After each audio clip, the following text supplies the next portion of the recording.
Hey guys, Daily here, and welcome back to Let's Play The Legend of Zelda. In the last episode, we did a whole lot of prep work, and, then utterly, pretty much cheesed level 1. Today, we are going to go get the arrow and cheese level 2. Let's see here. Let's see. Yeah, I don't think there's anything else we really want to get right now. There isn't. I mean, that's one of the things. Well, let's see. Ha! Alright. Yes, it's a secret to everybody. Alright, and there we are. Now, be careful. If you are playing this game without a map, I don't know why you would, as much fun as this game. I mean, I suppose if you're really into the exploration. This game is really confusing without a map, though, and a lot of the clues that would normally be very useful to you, and allow you to figure things out on your own, don't work so well because they had to be cut down to fit into the space provided in English as opposed to Japanese. That's why some of the stuff in this game is really freaking cryptic. Ow. Just, you know what? Forget it. So yes, here we are. I'm gonna kill you. One of the nice things, of course, is that, levers don't stun very well, but Tektites stun very, very nicely. So, we're gonna pick up the arrows. We won't need them. You won't truly, honestly need them for a very long time. But, as you can see, now that we have with the white sword, these moblins are a lot less of a problem. So now we're gonna head to level 2. It's not really that far off what we're, looking for. I suppose there's something else we could get, but yeah. Ooh, hey. That's nice. Alright, so. And we come through here. Yay. And we come up here. Yay. And once we come in, let's see. Oh, hey. Yep. Yes, you do find stopwatches out here in the field, too. You pretty much find everything. Now, if you're playing this alone, without a guide, be very careful what bushes you burn. Some of them will have old men who will take 20 bucks away from you and say, pay me for the door repair. So, yeah, that's a thing. Alright, so we head in here. And welcome to the second dungeon. Yeah, that didn't take nearly as long. It won't. Okay, meet the rope. Yeah, you remember I talked about these guys in the Link to the Past LP. So, we pick up a key. That's very nice. And we come up here. Don't worry about that door. You don't want to mess with it. Just kill the rope, and we're gonna head this way. Yeah, there are a lot of rope in this dungeon. They're not really that big a deal right now. So, yet more rope. Now, if you wanted to, you could just, come in here and get the key and... Yeah, like I said, these guys are actually quite generous. You could just run in, get the key, and get out. It's not like there was anything actually hidden there. But, rope give you lots of money. Now, you're going to want to ignore that door over there, because there is a really interesting trick to this dungeon that lets you get a serious surplus of keys. So, alright. Yeah, these guys now take 2 shots. Ow. Fine. Another thing that can happen if you kill these guys is if you kill the... Well, there you go.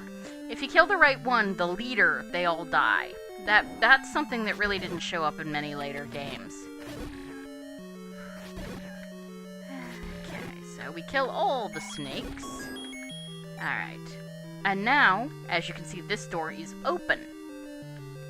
so we're going to come in here. And now we have blue Gorayas. This is one of the reasons you sort of want to have, if you can, the magic shield this early. Because those balls that the guys are, trying to hit you with are blockable by the magic shield, but not by the regular. And as you notice, our boomerang is a different color. That's because the magical boomerang spawned right under me. Oops. Okay, so if we kill all the... So we get the map, which is nice, and we can kill all the gels. And put another bomb down.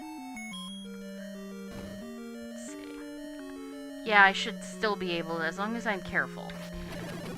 And of course, we get the compass. So we head back up.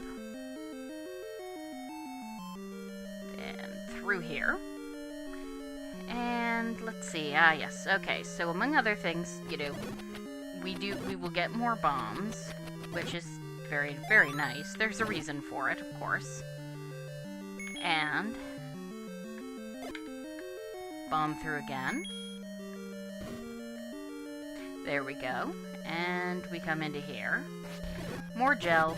Yeah, these guys really aren't a threat. And ooh, money. Money is nice. You're gonna want money.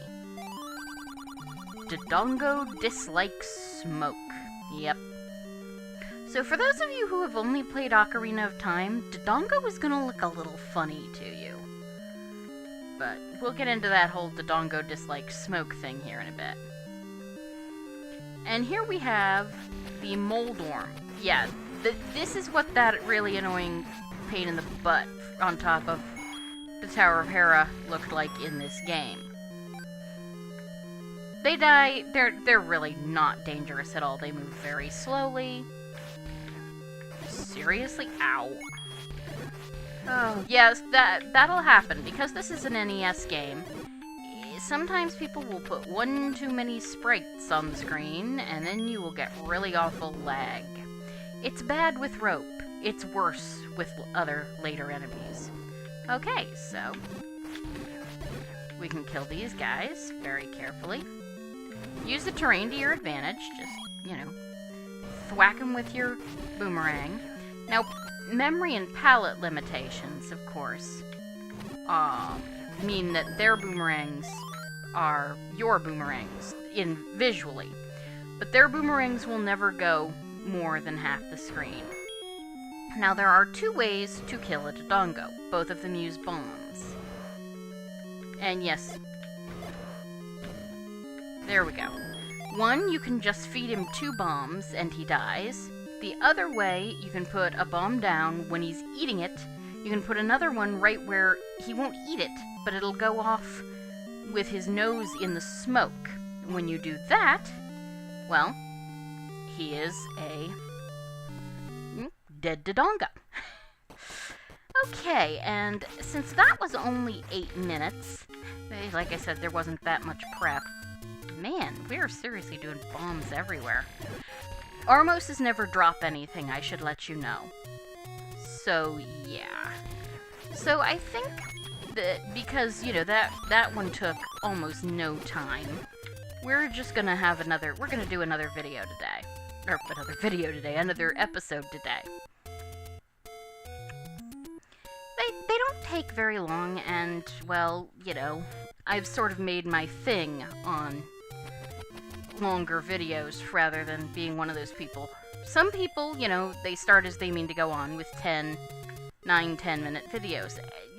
That's perfectly okay, but, given that I've sort of got a history of at least 20 minutes per vid, yeah. So, let's see. We've got more than enough money for now. I will probably do some other stuff later. We got a lot of stuff to do before between episodes 4 and 5, so. Oh, right, up here is the fairy fountain, one of only 2 in the overworld, and really in the game. You don't find fairy fountains by blasting places open in this game, and you don't have bottles, of course, so you really can't put a fairy in a bottle. That's why the potions are much, much more important. We're gonna get one on our way to level 3. Let's see. I could.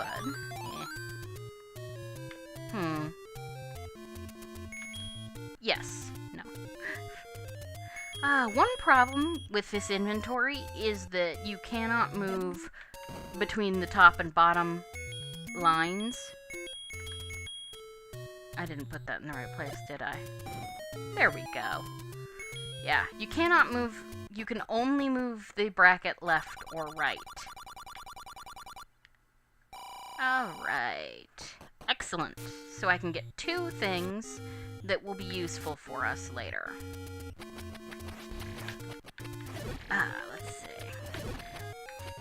Some shops will sell hearts. I would advise never ever buying a heart unless you are, you know, in danger of dying just within the next minute. Because, as you can see, they drop reasonably often. Okay, so we kill everything out here just for fun. Ow. Jerk. And we come in here. And this old woman... Now, you remember how the man who gave us this said, show it to the old woman? So, you press B. And now, every old woman in Hyrule who sells medicine knows you are okay and will sell you medicine. The red potion, of course, can be used twice. Second medicine. Water of life versus second medicine. Yeah, the red potion can be used twice, and it will fill up all your hearts. It also takes forever to use. I mean, in this game, fairies actually only... Let's see. Yeah. In this game, fairies will only fill 3 hearts, not the 7 of later games. You can load anytime, dude. Wait. Okay. So I'm gonna pick up this enemy bait. Now this thing has actually 2 uses. It has a key item use later on in the game, which is the only time it can be used up, or it has an actual regular item use, and I'm going to show that off now. So if you put it out, enemies will be sometimes attracted to it. It doesn't always work. I'm not sure why, but that's a thing. It doesn't. So, now that we have...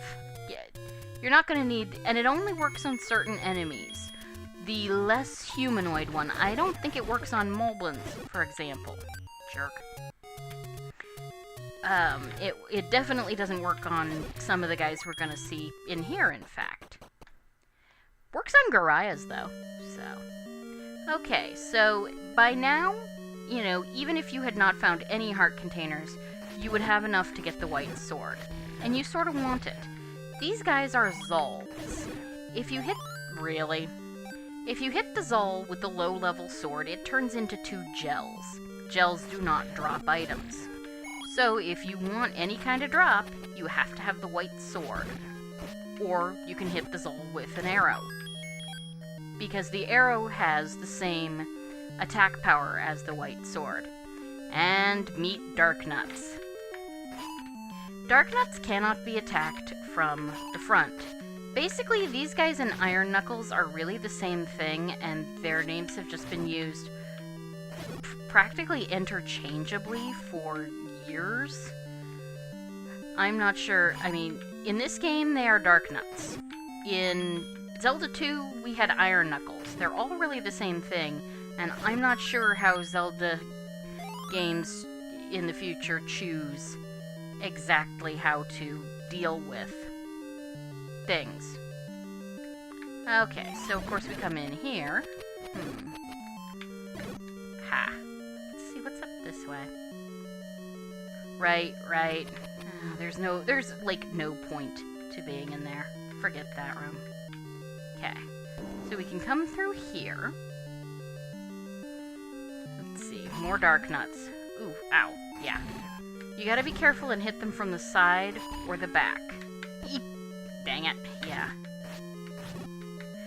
One of the real problems is that these jerks turn on a dime. Yeah, see? Suddenly, boom. And you can find yourself in a world of hurt trying to stab one of these guys when he suddenly turns toward you. So you gotta be careful. This is where, I don't want to say the challenge ramps up. This is still a reasonably easy dungeon, but this is where stuff starts happening. So, we come down here, and of course, that's a lot of dark nuts. We don't actually need to fight them. I will fight them probably on my way back out, because I am like that. But you don't need to fight them. And here we get the dungeon item, the raft. This item was in Zelda 2, and never showed up again. Except for maybe a cameo at the beginning of Link's Awakening. You wanna know what? Never mind. So we come up this way. And we've got Meat Bubble.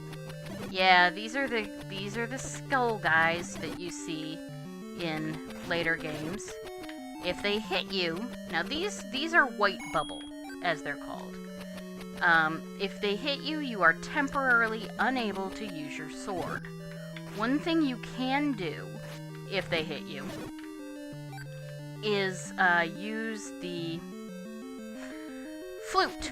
Well, which we don't have, but you know there's a flute. There's always a flute. It's a fairly temporary. The flute doesn't actually remove the cursed status that prevents you from drawing your sword, but it does freeze everything for long enough for it to wear off. And as you can see, we have come back far enough that we, that the dark nuts have respawned. I'm not dealing with it. So, of course, by everything we've done, we can sort of skip that door and we're gonna skip that door to the right because there is a way around it, and we'll deal with that.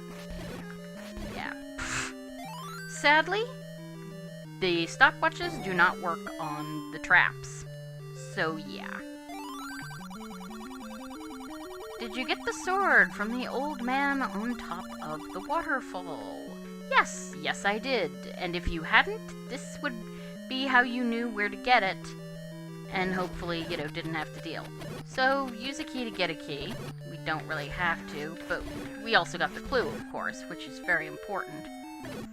Gotta kill all the bats. Okay. So, yeah. Do not stab this guy. His fire will start spitting fireballs at you, and they will hurt a lot. Guys in the overworld, if you try and stab them, you can't. It just goes right through them. Guys in the dungeons? Yeah, not nearly that nice. So. Alright, so. Yeah, as you can see, I mean, even with the blue ring, they do a reasonable amount of damage. Really? Ow, jeez. Right now I'm killing them just because, I'd like some health. Ha. Here we go. There we go. No. And for those wondering, no, you cannot stun them with the boomerang. It will just bounce off, no matter what side you hit them from. Well, that was silly. Okay. So, we're just gonna bomb through this room. And yes, we have still not found the map. I think we find it, in here. Joy, more dark nuts. But, this room is a little easier to fight them because you can take advantage of the terrain.